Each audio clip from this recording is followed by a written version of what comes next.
Jonás capítulo 2.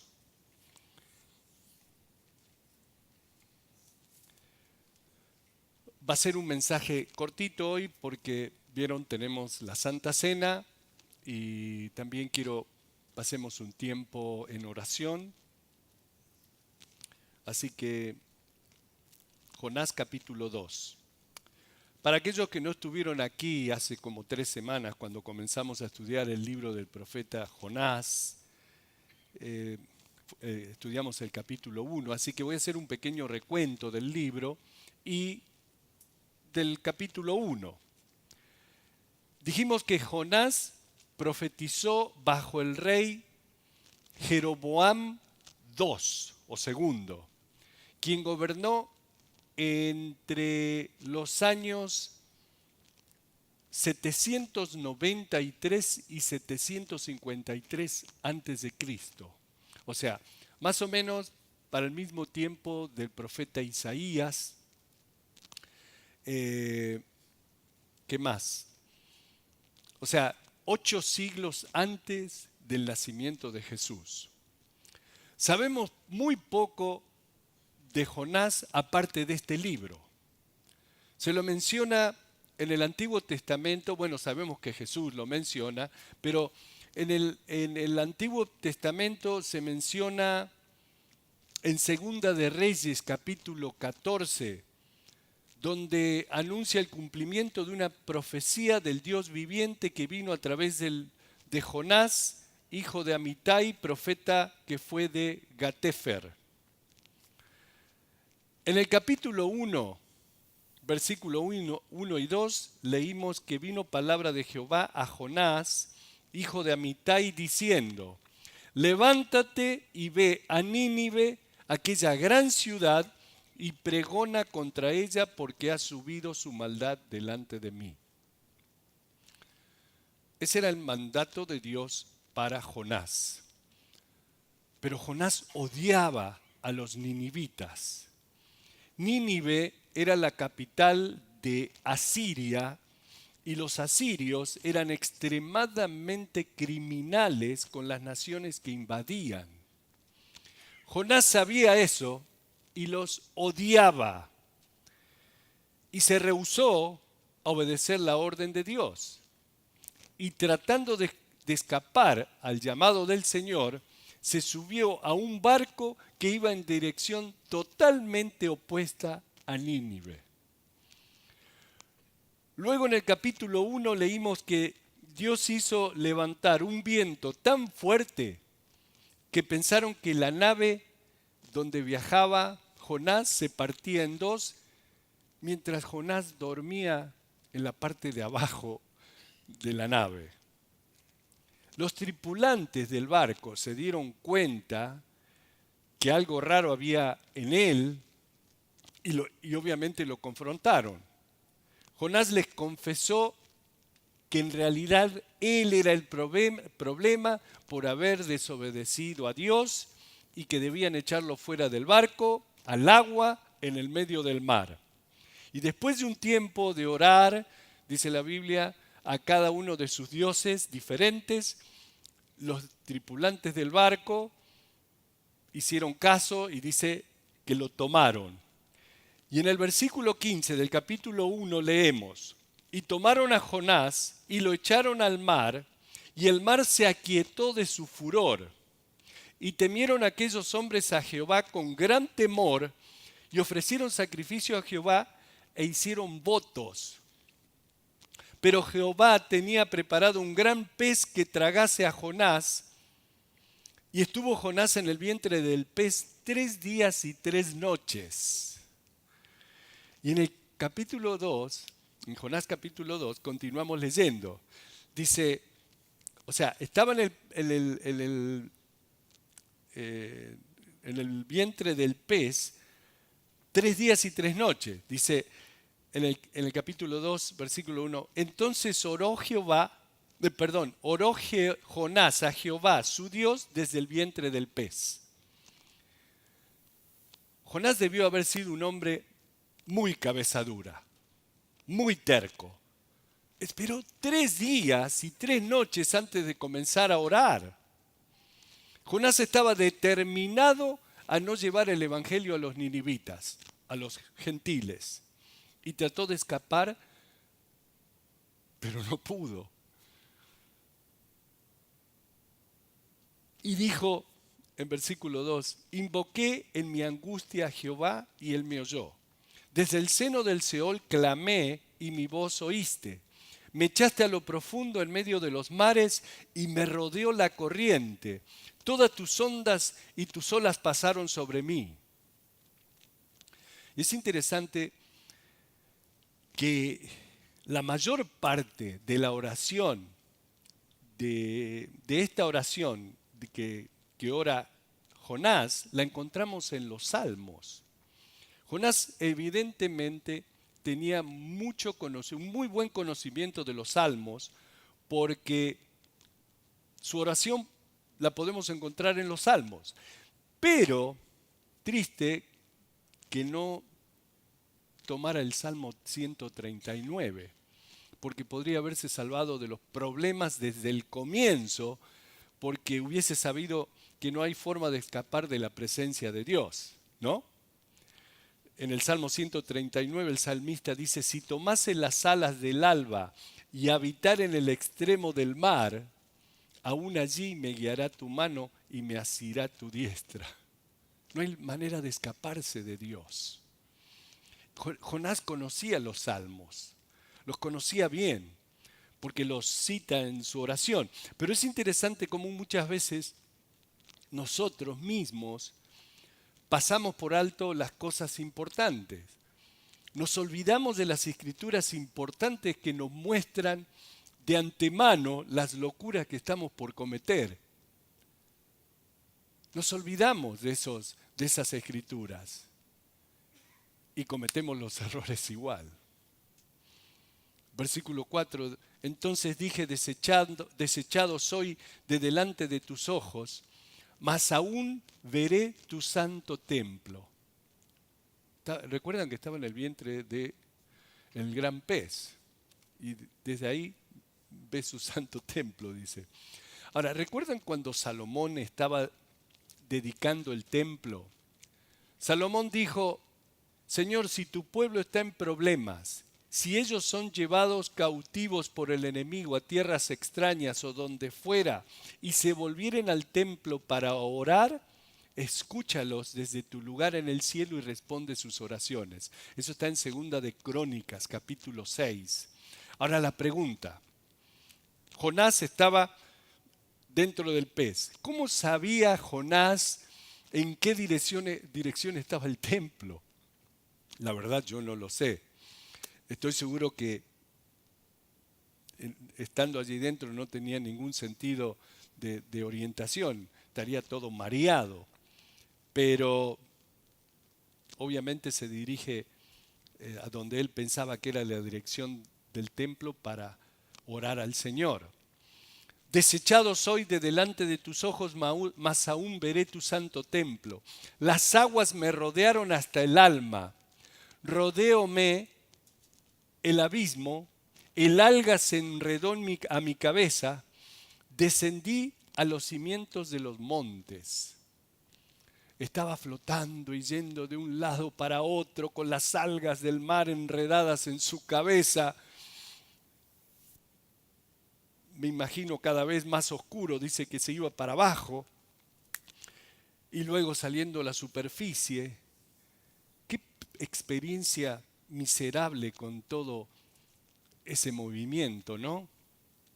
Probablemente, como les decía, con mareos, horrible. Todo por desobedecer a Dios. Descendí a los cimientos de los montes, la tierra echó sus cerrojos sobre mí para siempre, mas tú sacaste mi vida de la sepultura, oh Jehová, Dios mío. Cuando mi alma desfallecía en mí, me acordé de Jehová y mi oración llegó hasta ti en tu santo templo. Recordó la oración, recordó las oraciones de Salomón. Y aquí Jonás comparte la valiosa lección que aprendió. Y aprendió de una manera muy difícil. Pero qué bueno que lo comparte con nosotros, así nosotros podemos aprender de una manera fácil y no cometemos los mismos errores. Versículo 8. Y este versículo verdaderamente me llegó porque es lo que más vemos hoy en día en nuestra gente y muchas veces en nosotros mismos. Los que siguen vanidades ilusorias, su misericordia abandonan. En otras palabras, aquellos que siguen ídolos vanos dejan de ser leales a Dios y abandonan la misericordia de Dios y el amor de Dios. Presta atención a esto porque es muy importante, hermana, hermano cristiano.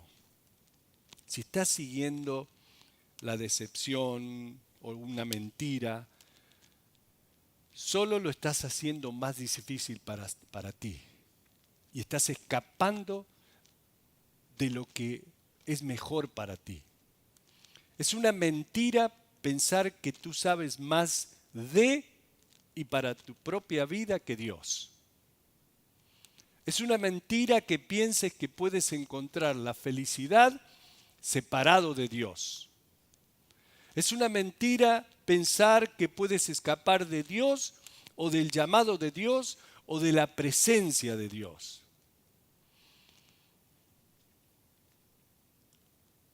El intentar hacer eso, el intentar desobedecer a Dios, solo te traerá miseria y desastre a tu vida.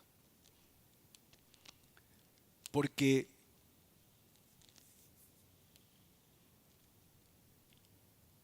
al estar tú mismo abandonando la misericordia y el amor de Dios, porque sí sabes que Dios es misericordioso y es amoroso,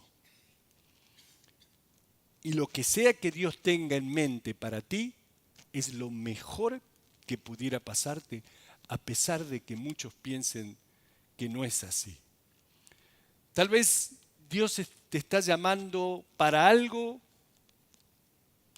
y tú estás intentando correr. Y piensas, esto que me pide Dios es lo último que yo haría. Yo nunca haría eso. Es más, estás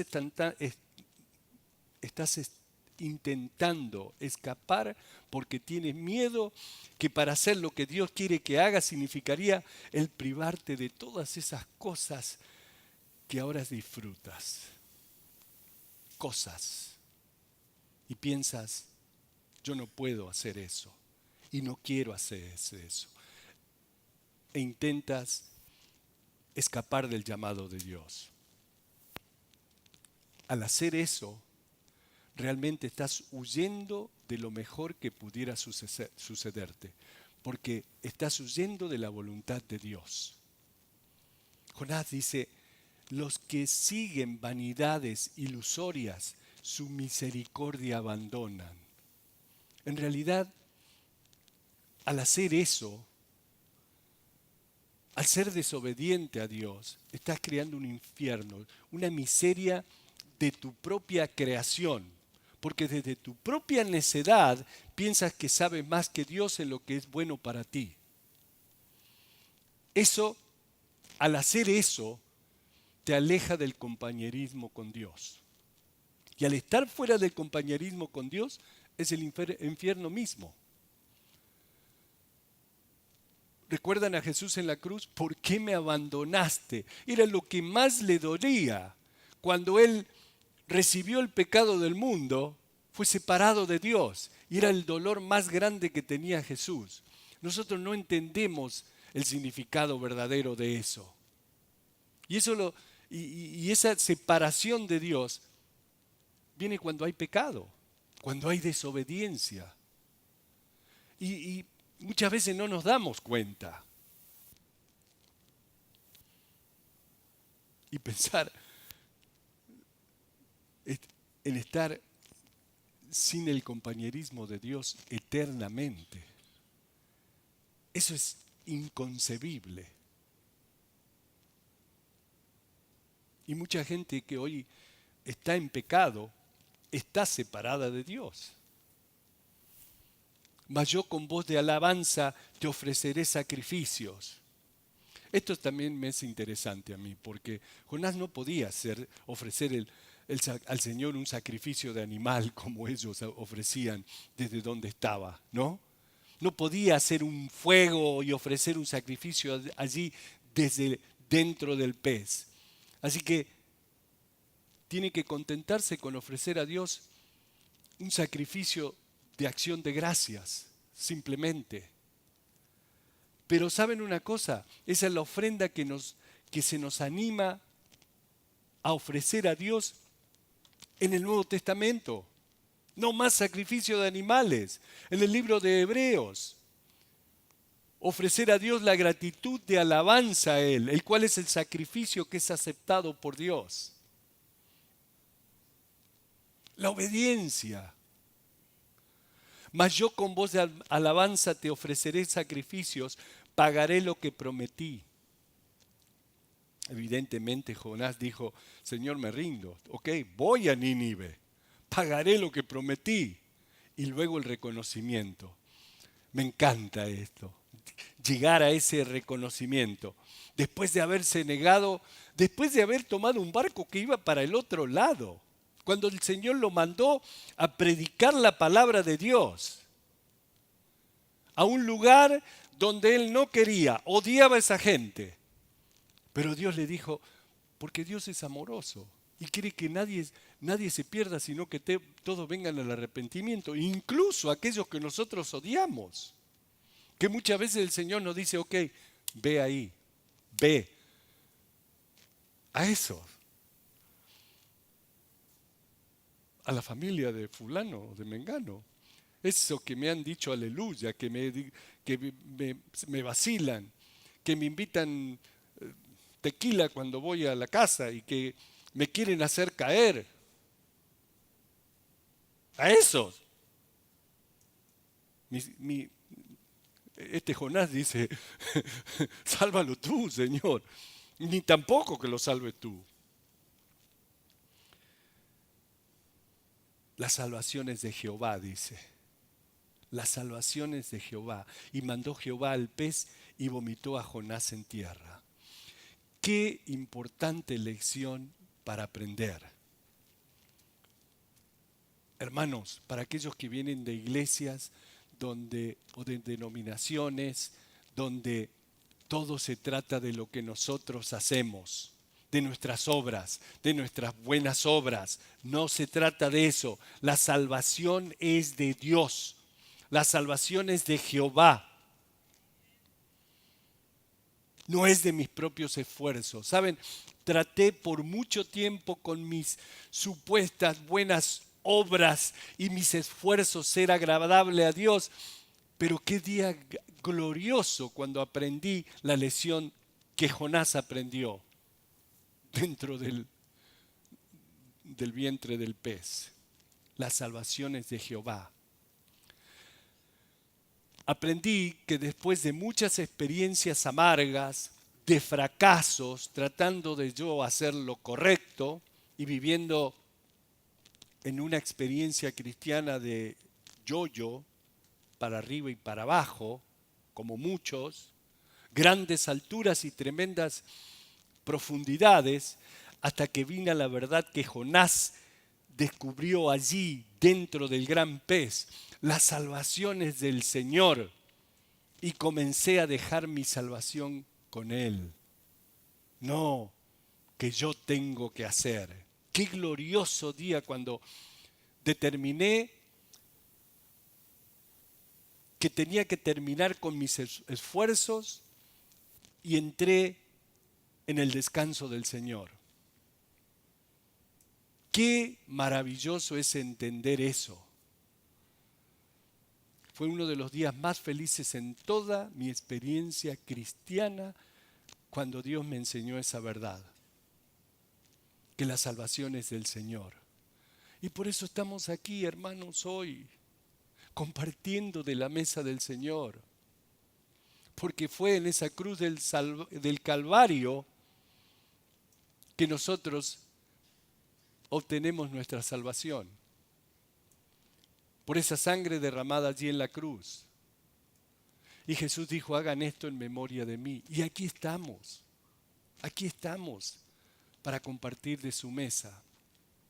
Vamos a orar ahora y vamos a parar aquí con esto. Y vamos a orar y voy a tomar un tiempo en ellos mismos y necesito ser feliz, necesito pensar en mí. Y van, dejan la familia, dejan los esposos, dejan las esposas. Qué triste realidad está viviendo el mundo hoy con gente de la iglesia, con hijos que están viviendo en pareja y los padres lo aceptan. ¿A qué hemos llegado? Con gobernantes liberales que están pasando leyes que años atrás ni nos hubiésemos imaginado que podrían pasar. Ver a chicos, ¿cuándo fue? Hace 2 días atrás, fuimos a Burlington, ¿no? Aquí en la Bristol. Y 2 muchachos lindos, uno rubiecito, alto, entra con otro muchacho, todo vestido de mujer, abrazados. Uno caminando todo así, el otro era el novio, sería, no sé. Con una naturalidad. Y yo ahí mirando digo, ¿a qué hemos llegado?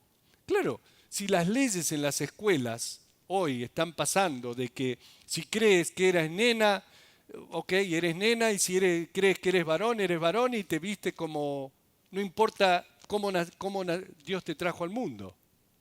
O sea, a eso hemos llegado.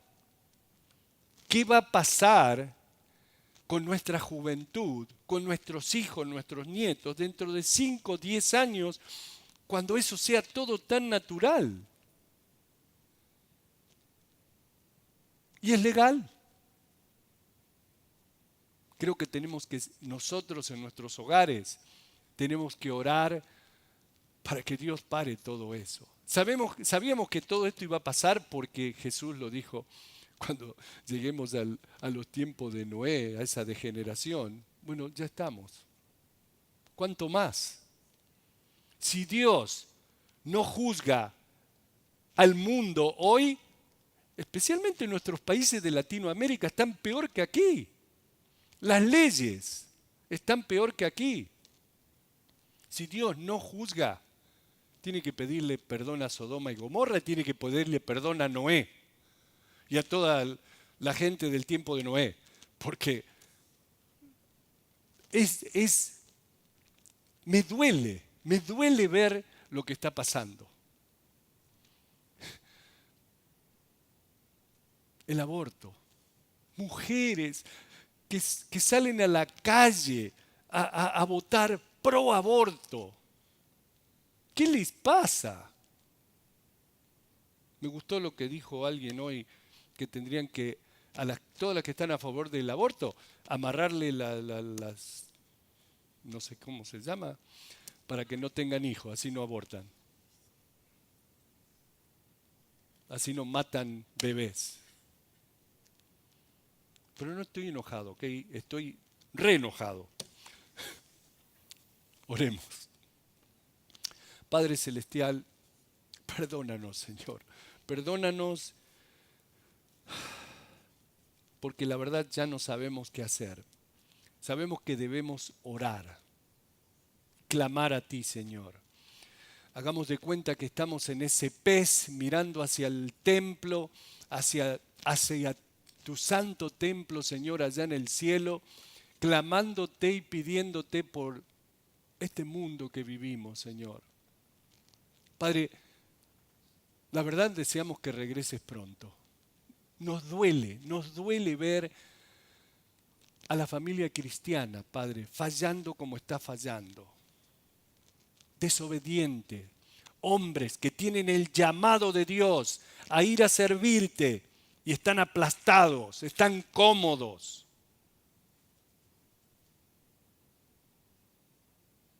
familias que Dios ha llamado a servirte y no sirven, están cómodos. Aquellos que dicen estar en fuego, pero están aplastados, están en desobediencia. Padre, te pido que hagas un cambio, que incluso ahora, yendo a través de tu palabra, que podemos ver esto en la desobediencia de un hombre, que abra los ojos, Padre, que abran los ojos y vean y escuchen. Padre, te pedimos por esta iglesia desobediente que sea obediente. Te pedimos que haya paz en nuestra iglesia, Señor. Te damos gracias porque nos has mantenido en paz y nos han mantenido sin divisiones. Padre, queremos ser fieles a ti. Queremos hacer tu voluntad, Padre, no la nuestra. Queremos estar en concordancia contigo, en comunión contigo, no separados de ti.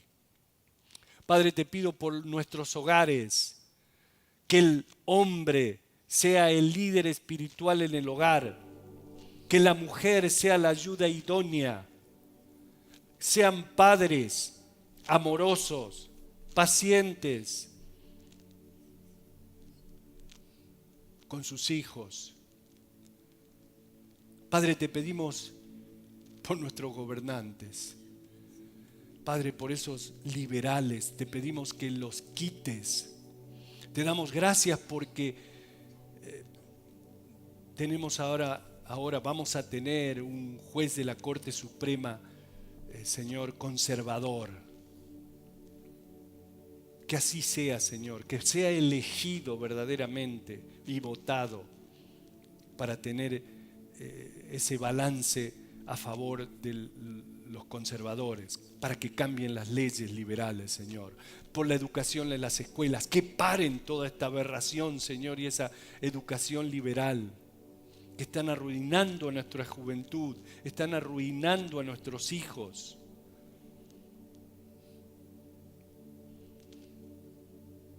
Padre, te pido de manera muy especial por aquellos que han perdido seres queridos en los últimos días, que les des fuerza, que les des ánimo, Señor. Para aquellos que están enfermos, que están en casa viendo porque no han podido venir, están enfermos, Padre, que haya sanación. Por aquellos que están enfermos y están aquí entre nosotros, fortalécelos, Señor. Dale fuerzas, levántalos. Por las personas solas, Señor. Por aquellos que están pasando momentos difíciles, física, económicamente, sentimentalmente. Te pido por ellos, tanto hombres como mujeres, Señor. Dale paz. Dale paz, Señor, y dale fuerzas. Padre, derrama tu espíritu sobre nosotros. Aquí, ahora mismo, Señor, clamamos a ti. Tu palabra dice que enviarás el poder sobre nosotros para que compartamos el Evangelio con poder. Señor, necesitamos eso. Que nos des ese poder para compartir tu palabra. Por nuestros familiares que no quieren venir a ti, Señor. Te pedimos por ellos, que abran su corazón a ti. Señor, desarrolla nuestros dones espirituales. Queremos estar capacitados para servirte. Pero primeramente, danos el deseo de servirte, Señor. Y Padre, prepara nuestros corazones para compartir de tu santa mesa. Si hay alguien aquí que hoy todavía no ha aceptado a Cristo Jesús, o si hay alguien aquí que está en pecado, que ahora mismo pida perdón a Dios y acepte a Cristo Jesús para compartir con nosotros de la mesa del Señor.